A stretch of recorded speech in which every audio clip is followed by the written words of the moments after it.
Bonjour, nous allons faire une présentation de mise à jour sur la question du récentisme à travers les religions. Il y avait une vidéo sur YouTube sur ce sujet, mais que j'ai effacée, donc s'il y en a qui la cherchent, elle ne s'y trouve plus. Tout ça parce qu'on a fait quelques petites découvertes depuis. La présentation que je vais vous faire correspond à une conférence qui a été donnée en août 2020 en Haute-Savoie, pour laquelle il devait y avoir une traduction vidéo puisqu'il y avait quelqu'un qui filmait, mais que je n'ai pas vu passer. Donc, après tout, j'ai toujours le fichier avec les diapositives. Pourquoi pas refaire une vidéo?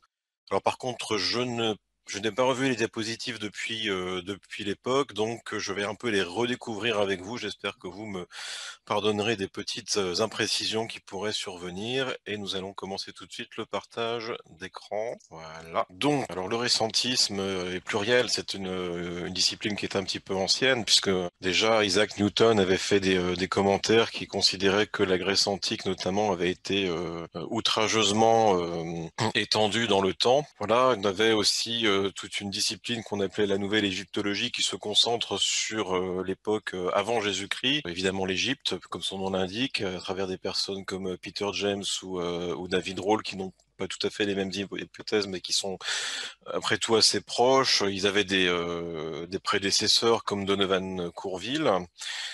Emmanuel Velikovsky, qui lui a travaillé un peu sur l'Égypte, mais il a aussi fait des travaux autour des Perses et de la Grèce. Les gens connaissent bien en général son ouvrage Le Monde en collision, qui parle d'une une collision de la Terre et de Mars qui aurait donné lieu aux catastrophes bibliques que sont le déluge et la catastrophe de l'Exode. Donc c'est un bibliste, hein, Velikovsky, un croyant de la Bible, donc ses travaux partent de la Bible. Heinzon et Sweeney, qui sont assez intéressants, mais qui font des travaux un peu séparés, dans la mesure où ils travaillent à la fois sur avant Jésus-Christ et sur après Jésus-Christ. Sweeney notamment va reprendre d'un côté les travaux d'Heinsohn sur l'inexistence de la dynastie des Sumériens, et reprend les travaux d'Eri Bereilig, qui est un autre Allemand, qui lui parle de 300 ans fantômes entre le 7e et le 10e siècle, qui fait disparaître en fait toute la civilisation islamique. Uwe Topper, qui était un autre Allemand, lui a parlé de 1000 années de trop.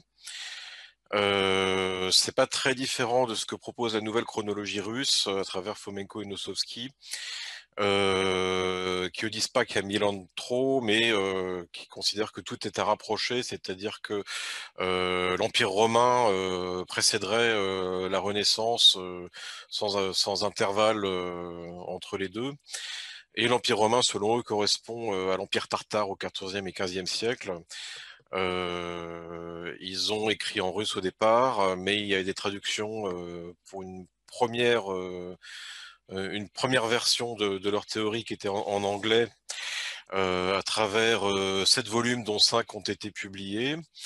Aujourd'hui, ils ont un petit peu modifié leur approche. Bon, il y a également 22 e-books thématiques qui étaient pas très chers il y a quelques années, mais qui ont maintenant un peu augmenté en prix sur les sites Amazon.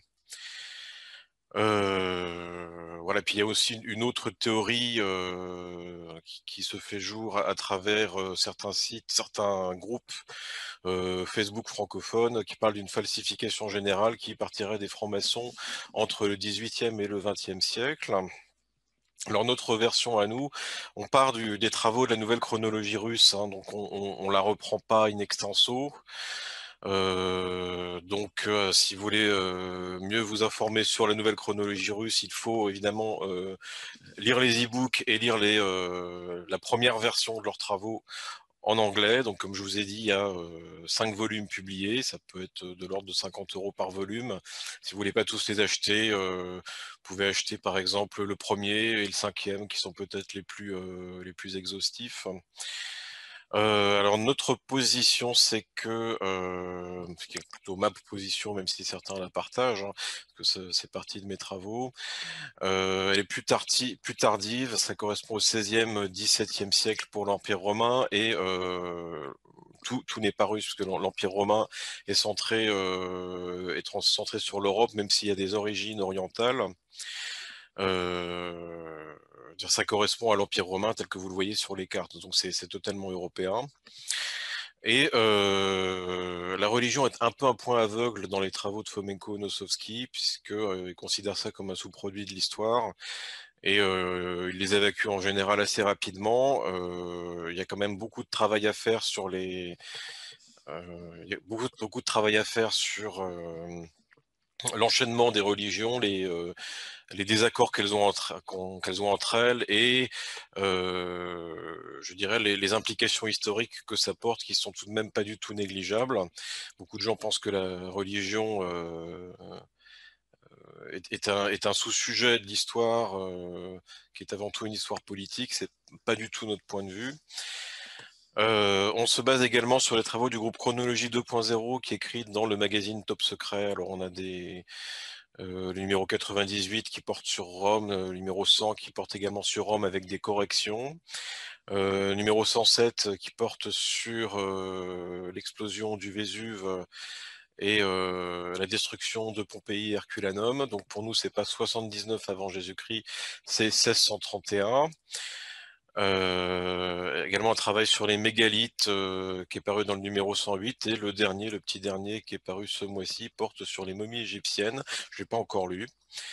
Notre blog theognosiswordpress.com. Alors, on ne prétend pas avoir réponse à tout. Il y aura certainement des évolutions dans ce que je vais vous dire par rapport à la présentation qui a été donnée en août. Et évidemment, si je devais la refaire d'ici 2 mois, probablement que j'aurai encore d'autres idées qui me permettraient de faire évoluer cette présentation.